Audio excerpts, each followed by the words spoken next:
Une bienvenue vous est souhaitée dans notre méditation. Notre Dieu est merveilleux. Le titre est « Où est André aujourd'hui ?» Il y avait quelques Grecs parmi les gens qui étaient montés pour adorer pendant la fête.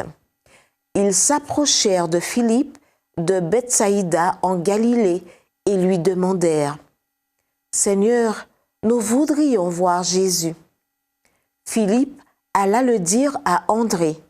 Puis André et Philippe allèrent le dire à Jésus. Jean 12, versets 20 à 22.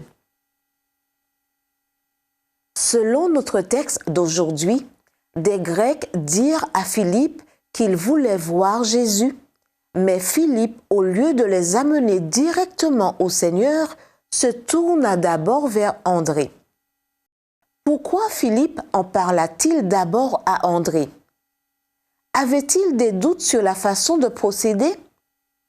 Nous l'ignorons, mais nous savons que, comme le dit le commentaire biblique adventiste, dans le récit des 5000 personnes nourries, André se montra plus pratique que Philippe qui, à cette occasion, non seulement se montra plus prudent, mais aussi plus lent à croire. Qu'est-il arrivé lors de l'alimentation des 5000 personnes?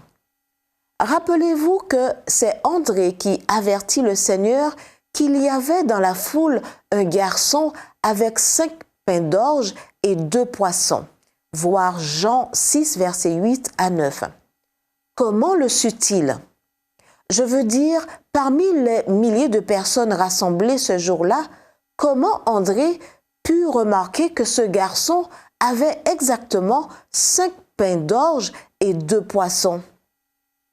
Apparemment, André n'était pas le genre de disciple qui s'asseyait simplement pour profiter du sermon. Mais ce n'était pas seulement sa manière pratique d'agir qui le caractérisait.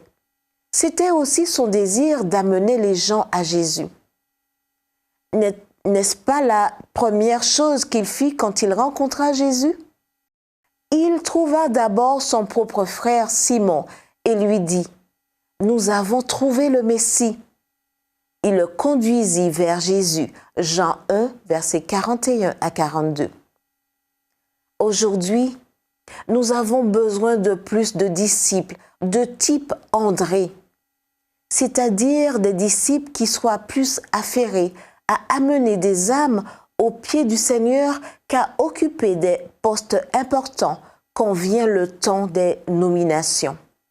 Des disciples plus soucieux de servir fidèlement Dieu et son Église que de recevoir de la reconnaissance et des applaudissements. Où trouvons-nous André aujourd'hui? Partout, nourrissant les affamés, habillant celui qui est nu, rendant visite aux prisonniers, disant un mot d'encouragement à celui qui est tombé. En le voyant, vous ne remarquez rien d'extraordinaire en lui.